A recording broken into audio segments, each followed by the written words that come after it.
Hello there and welcome to the Bicycle Diaries. So last week I wasn't really feeling it. I just didn't fancy going out on the bike. I did one spinning session and it was a bit of a poor performance. Now this week I think I'm starting to feel it a bit more, and that could be due to a couple of rides that I've done recently. The first was the tail end of last week. I went out with my new cycling chum Curtis and we cycled up to the top of one of the local climbs, Butts Hill, and then we turned around on ourselves and rode back down into the local village and then back home again. It was a fairly modest ride, 26 kilometres or so, but I really enjoyed it, and it just got me out on the bike and got me out of that kind of thinking where I just didn't want to get out on the bike. So thank you very much, Curtis, for that. And then I also did another spinning session and I felt quite good doing that. It was the same stand-in teacher. The other one, or the main one, is still out in Bhutan climbing up the Himalayas, and I can feel I am ready for him to come back. The stand-in teacher's pretty good, but the class is exactly the same every single week, and I do like a little bit of variety with spinning.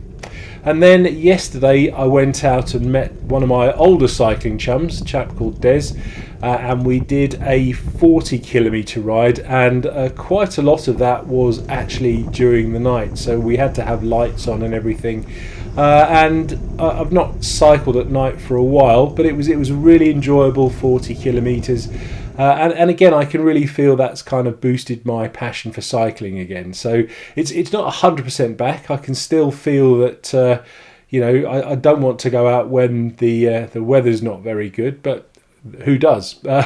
So I'm just going to take it nice and easy still, and enjoy the cycling that I am doing.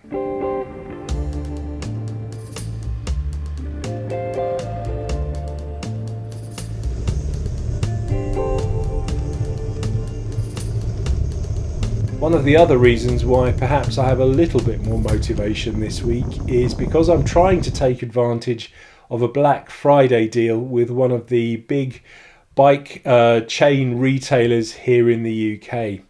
I say trying to because they're not making it particularly easy for me. The bike I'm interested in is a Cannondale Synapse 2018 version equipped with a Shimano 105 group set.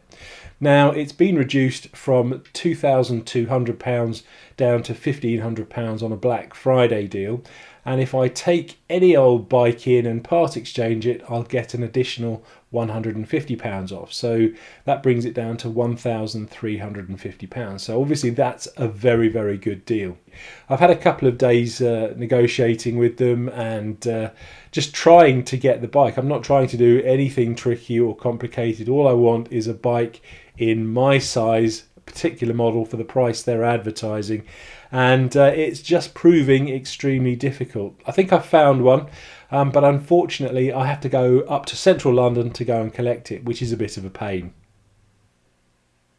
Now I'm not going to say who this particular retailer is, but if you live in the UK, it's one of the big ones. You've definitely heard of it. And they are actually experiencing some kind of takeover at the moment. So if they're in a spot of bother, I'm not really surprised, because I'm a paying customer. I want to do business with them, and they're making it a little bit tricky for me. And my suspicion is that they don't want me to go for this Black Friday deal, a cheaper bike. They want me to buy a more expensive bike. So I'm afraid that's not going to happen. I've managed to locate the bike that I want, and I shall be going up and collecting it myself a bit later on. I'm in the process of getting ready to go up to central London to collect my new bike, and I've just had a bit of a brainwave. The plan at the moment is for me to go from here to Waterloo Station by train. I'll walk from the station to the store, collect the bike, and then ride from the store back to Waterloo Station. It's a distance of approximately 1 mile, so really, really short. Now, Waterloo Station is literally just around the corner from Westminster Bridge, and riding over Westminster Bridge on my bike is one of my top cycling bucket list items.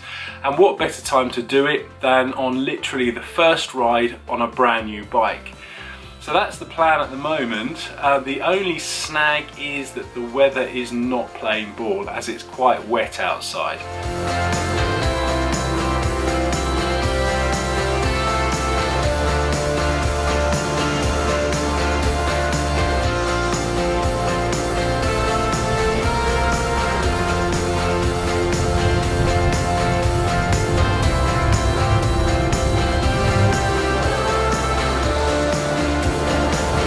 When I left Hampshire about an hour ago, it was raining, but the good news is that it's not raining here and the roads are pretty dry. So once I leave the shop, yeah, I don't think I'm going to get my new bike dirty.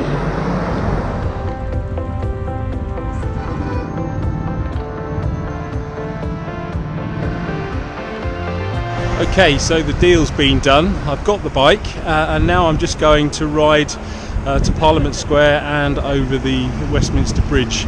I'm in a part of London that I don't really know, so I've set the route on my Garmin using Garmin Connect, and hopefully that will get me there.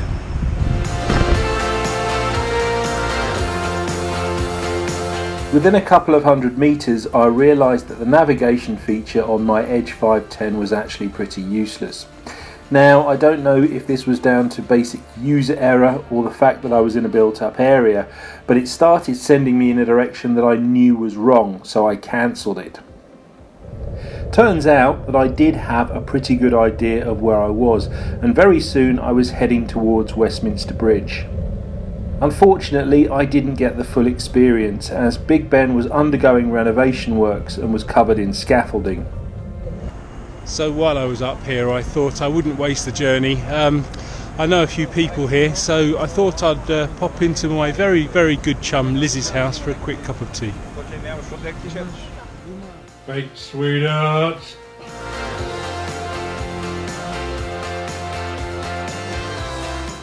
All in all, it wasn't a bad day. I got my new bike for an excellent price and even received some first-class customer service from the London store. Thank you, Jason. I'd crossed off another one of my cycling bucket list items and even continued on to do a bit more of a ride around the city, something which I'd only ever done on Zwift before. Next time, I'll ride up from Hampshire and do the full 110 kilometres.